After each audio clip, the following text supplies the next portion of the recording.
bloque de Medio de Noticias recibimos con muchísimo gusto a Emiliano Mandaz, el secretario general de la Federación Nacional de Docentes de Enseñanza Secundaria. Un gusto que vengas esta mañana aquí a TV Ciudad. Bueno, gracias a ustedes por el espacio como siempre, un saludo a la audiencia y bueno, acá prestos a contestar y a intercambiar. Está bien, ya hace 3 meses que empezaron las clases, ustedes sé que han hecho recorridas y además tienen como una mirada hacia todo el territorio nacional. ¿Cómo viene?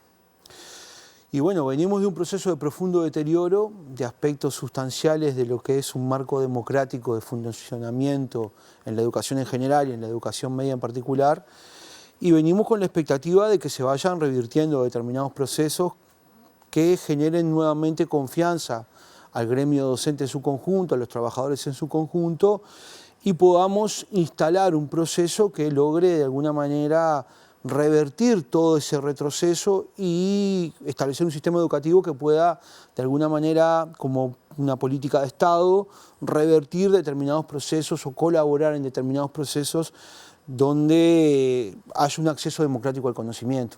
Creemos que la expectativa del gremio docente es muy grande. Ayer tuvimos una TD nacional en secundaria que por los primeros enfoques que hemos visto y repercusiones ha rechazado nuevamente la transformación educativa en forma contundente, pero ahora ha dado un paso más, ha rechazado en forma contundente toda una serie de figuras de contralor y persecución político-pedagógica que se habían establecido por parte de la transformación educativa. Han recibido un rechazo muy importante, pero además con una fundamentación muy importante desde los colectivos docentes.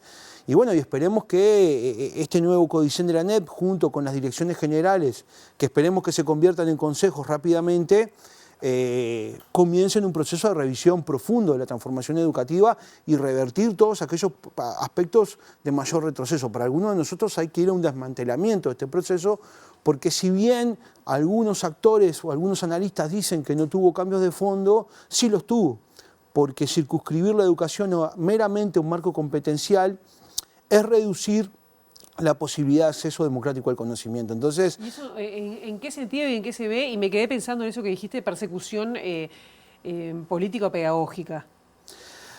Bueno, arranco por lo segundo. Sí. La persecución político-pedagógica tuvo elementos simbólicos muy importantes como el tema San José, el tema IABA, el tema investigadora contra FENAPES, pero tuvo una cotidianidad en los centros educativos con una serie de figuras como los mentores, que más allá de las personas que lo aplicaron, su perfil era de contralor, de aplicación a rajatabla de la transformación educativa. Donde, ¿qué se priorizó? Se priorizó el flujo por el sistema, desregulando el régimen de pasaje de grado, haciendo una falsa discusión sobre el tema de la evaluación, no problematizando la evaluación, y lo que hizo eso fue pauperizar aún más los procesos de aprendizaje. O sea, eso de facilitar, digamos, el pasaje de grado. Exactamente, pero facilitarlo sin ningún tipo de criterio pedagógico, o con criterios pedagógicos muy endebles. Y el elemento que vos me planteabas, de cómo se ve eso, bueno, y se ve en una cantidad de estudiantes que de alguna manera se desvinculan rápidamente. ¿Por qué? Y bueno, porque también las condiciones materiales a las cuales tenemos, tenemos en el país 1/3 de niñas, niños y adolescentes bajo la línea de la pobreza. O sea, esas condiciones materiales condicionan su proceso de aprendizaje. O sea, el acompañamiento a las trayectorias famosas que se da en un marco de individualidad, y el problema que hay ahí es que los procesos de aprendizaje dentro de un centro educativo no se pueden solo individualizar, son procesos de construcción colectiva. O sea, el conocimiento en un aula se construye en forma colectiva, no en forma individual. Entonces me parece que hay que trazar una línea de trabajo que además trate de buscar en el fondo la desvinculación, porque el problema de la desvinculación no es la currícula. Eso es un maquillaje. El problema de las vinculaciones a aquellos estudiantes, niñas, niños y adolescentes que no pueden sostener un proceso de aprendizaje y un proceso de continuidad educativa porque no tienen las condiciones mínimas materiales aseguradas: acceso a la salud, a la vivienda, a la educación, a la alimentación, al abrigo, acceso a la cultura. Bueno, todos esos aspectos implican una vulneración de derechos que termina perjudicando. ¿Y después qué pasa? ¿El reflejo cuál es? Le adjudico al sistema educativo el proceso de desvinculación. Y lo que hago es establecer políticas cosméticas, ¿tá?, de ataque a esa situación, diciendo, bueno, el principal problema de los gurises es la desvinculación. Sí, pero ¿por qué se desvincula? Claro, te quería preguntar, antes de pasar a lo que es los recursos, la necesidad de recursos y las Correcto. señales que están esperando de este gobierno, de esta administración, todas las asambleas técnicas docentes van a estar en el mismo sentido de rechazar y tratar de solicitar revertir la transformación educativa. Conociendo el gremio docente en su conjunto, teniendo características diferentes a lo que es formación docente, UTU, primaria, secundaria, creo que va a haber un rechazo bastante amplio. El problema es si nosotros vamos como decisión política, de acuerdo a un gobierno que venció unas elecciones y tiene un programa de gobierno, y ese programa de gobierno implica en su estructura y en su planificación, se plantea antagónico a la transformación educativa. Si el gobierno va a tomar la decisión de edulcorar la transformación educativa o desmontarla para ir a un proceso de reflotar la educación pública uruguaya, porque no es centrar en un carácter refundacional, es reflotar las mejores tradiciones pedagógicas del Uruguay hacia un modelo de democratización de acceso al conocimiento. Ese es el problema central. Nosotros vemos con preocupación que hay actores que plantean en forma muy tibia, porque es muy difícil plantearlo, que esto lo que hay que hacer es alguna leve modificación, alteración. Eso es un profundo error. ¿Eso te referís a autoridades de la educación concretamente? Me refiero a diferentes actores que dan entrevistas en diferentes medios y que en una pseudo colocación democrática dicen, bueno, yo no puedo tocar mucho esto porque, pero esto claro, carece de legitimidad porque fracasó. La transformación educativa es un profundo fracaso. Pero cuando decís son actores de gobierno, actores académicos... Hay actores de gobierno que están estableciendo discursos que son preocupantes. ¿Pero podés individualizarlos? No me gustaría porque me gusta dar tiempo. Me parece que es prudente dar tiempo. Lo que estamos alertando es que hay discursos, ¿tá?, que no se sostienen con la realidad. Hay que salir a ver la realidad y recorrer el país. Vos tenías una transformación educativa que buscaba su espalda teórica en pedagogos, Reina Reyes, Julio Castro, Miguel Soler Roch, que los nombraba, que es antagónico al proceso de construcción democrático de acceso al conocimiento en el Uruguay. Entonces nosotros no podemos seguir en esa lógica. Decir que esto estuvo mal y que la educación se tomó como un botín de guerra electoral, no está mal. A ver si te entiendo bien. Decís que con la transformación educativa no hay un acceso democrático a la educación. Pero ¿y cómo? La principal articuladora de la Digo, porque si me inscribo puedo ir a cualquier clase. La transformación educativa, cuya principal articuladora fue Adriana Aristimuño, lo dijo claramente en una entrevista. No lo formen mucho que nosotros, como empresarios, los terminamos de moldear. Fin de la cita.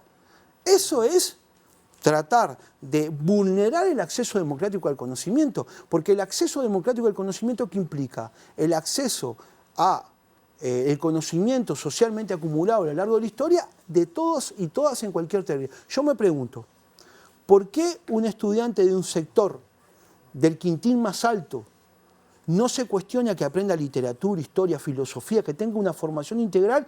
¿Y por qué los sectores de los quintiles más bajos, los sectores más pobres, los sectores más golpeados, se plantea que tienen que tener una educación meramente instrumental para salir rápido al mercado de trabajo, que no es lo mismo que el mundo del trabajo? Porque además tenemos que empezar a discutir los marcos conceptuales con claridad y con profundidad y dejar de caricaturizar al otro.